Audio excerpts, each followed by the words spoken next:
ಓಂಕಾರಂ ಬಿಂದು ಸಂಯುಕ್ತಂ ನಿತ್ಯಂ ಧ್ಯಾಯಂತಿ ಯೋಗಿನಃ ಕಾಮದಂ ಮೋಕ್ಷದಂ ಚೈವ ಓಂಕಾರಾಯ ನಮೋ ನಮಃ। जय बोलो अनंतान सिद्ध परमेष्टि भगवान की जय। बोलो आचार्य गुणधर नंदी महाराज की। अहिंसा परमो धर्म की। ಆಚಾರ್ಯ 108 ವಿದ್ಯಾನಂದ ಮಹಾರಾಜರು ಮತ್ತು ಕುಂತುಸಾಗರ ಮಹಾರಾಜರ ಜನ್ಮ ಶತಾಬ್ದಿ ವರ್ಷ, ಅದೇ ಪ್ರಕಾರವಾಗಿ ಚಾರಿ ಚಕ್ರವರ್ತಿ ಶಾಂತಸಾಗರ ಆಚಾರ್ಯ ಪದಾರೋಹಣದ ಈಗಾಗಲೇ ಶತಾಬ್ದಿ ಮಹೋತ್ಸವವನ್ನು ಆಚರಿಸುವಂತಹ ಶುಭ ಸಂದರ್ಭ। ಇಂತಹ ಸಂದರ್ಭದಲ್ಲಿ ಜೈನರು ಈಗಾಗಲೇ ಹೇಳಿದ ಹಾಗೆ ನಿರುಪದ್ರವಿಗಳು ಮತ್ತು ಸರ್ವಧರ್ಮ ಸಮನ್ವಯತೆಯನ್ನು ಸಾರಿಸುವಂಥ ಧರ್ಮ ಸಹಿಷ್ಣುತೆಯನ್ನು ಈ ದೇಶದಲ್ಲಿ ಏನಾದರೂ ತೋರಿದ್ರೆ ಅದು ಜೈನರು ಮುಂದೆ ಇರ್ತಾರೆ ಅನ್ನೋದನ್ನು ಈ ಸಂದರ್ಭದಲ್ಲಿ ಹೇಳಲಿಕ್ಕೆ ಸಂತೋಷ ಪಡ್ತೇವೆ।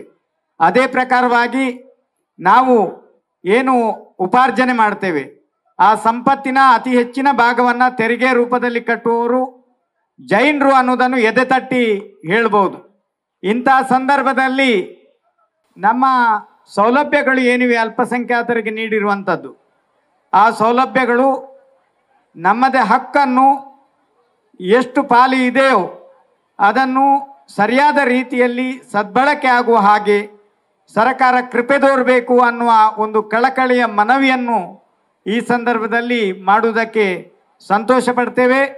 ಈ ಎಲ್ಲ ನಮ್ಮ ಮನವಿ ಸ್ಪಂದನ ಆಗಬೇಕಾದ್ರೆ ವಿಧಾನಸಭೆಯ ಏನು ಈ ಕ್ರಿಯಾ ಯೋಜನೆಯನ್ನು ತಯಾರಿಸ್ತಾರೆ ಅಂತ ಮಂತ್ರಿ ಮಹೋದಯರು ವಿಶೇಷವಾಗಿ ಒಂದು ನಿಗಮ ಮಂಡಳಿಯನ್ನು ಸ್ಥಾಪನೆ ಮಾಡುವುದರ ಮೂಲಕ ನಮ್ಮ ಈ ರೀತಿಯ ಎಲ್ಲ ಬೇಡಿಕೆಗಳನ್ನು ಈಡೇರಿಸುವುದು ಸಾಧ್ಯ ಇದೆ। ನಾವು ಜೈನರು ಸಸ್ಯಾಹಾರಿಗಳು, ನಮ್ಮ ವಸತಿ ನಿಲಯದಲ್ಲಿ ನಾವು ವಿದ್ಯಾರ್ಥಿಗಳನ್ನು ಕಳಿಸಿದಾಗ ಅದರಲ್ಲಿ ಸಂಪೂರ್ಣವಾದ ಸಸ್ಯಾಹಾರಿಗೆ ಮೀಸಲಾದಂಥ ಒಂದು ವಿದ್ಯಾರ್ಥಿ ನಿಲಯ ಅದರ ನಿರ್ಮಾಣ ಆಗಬೇಕು। ಅದರಲ್ಲಿ ಎಂದೂ ಕೂಡ ತತ್ತಿಯನ್ನು ಮೊಟ್ಟೆಯನ್ನು ಅಲ್ಲಿ ಕೊಡಬಾರ್ದು, ಬದಲಾಗಿ ಶುದ್ಧ ಸಸ್ಯಾಹಾರಿಗಳಿಗೆ ಎಲ್ಲ ರೀತಿಯ ಒಂದು ವ್ಯವಸ್ಥೆ ಸರಿಯಾಗಿ ಆಗಬೇಕು। ಬೇರೆಯವರ ಬಗ್ಗೆ ಬೇರೆ ಧರ್ಮದ ಬಗ್ಗೆ ನಾವೆಂದೂ ಕೂಡ ಅಸಹನೆ ಮಾಡುವುದಿಲ್ಲ। ಅವರು ಬದುಕಲಿ, ನಾವು ಬದುಕಬೇಕು। ಈ ರಾಷ್ಟ್ರ ಉತ್ತಮವಾಗಿ ಶಾಂತಿ ಸೌಹಾರ್ದತೆಯಿಂದ ಬೆಳಿಬೇಕಾದ್ರೆ ನಮ್ಮಲ್ಲಿ ಉದ್ಯೋಗದ ಮೀಸಲಾತಿಯು ಚೆನ್ನಾಗಿರಬೇಕು। ಈಗಾಗಲೇ 5% ಮೀಸಲಾತಿಯನ್ನು ನಮಗೆ ನೀಡಿದೆ, ಅದು ಸಾಕಾಗುವುದಿಲ್ಲ। 20% ಮೀಸಲಾತಿ ನಮಗೆ ಸಿಗಬೇಕು। ಅಲ್ಪಸಂಖ್ಯಾತರ ಯಾವ ಸಂಸ್ಥೆ ಇದೆ ಅದರ ಅಧ್ಯಕ್ಷರ ಉಪಾಧ್ಯಕ್ಷರ ಪದವಿ ಈವರೆಗೂ ಕೂಡ ಜೈನರಿಗೆ ಸಿಕ್ಕಿಲ್ಲ।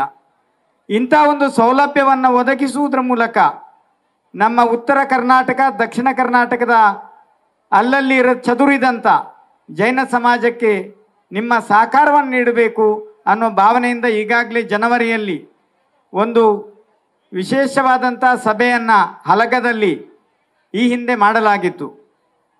ಅದನ್ನು ಆ ಸಂದರ್ಭದಲ್ಲಿ ಸರಕಾರಕ್ಕೆ ಮನವಿಯನ್ನು ಒಪ್ಪಿಸಲಾಗಿತ್ತು।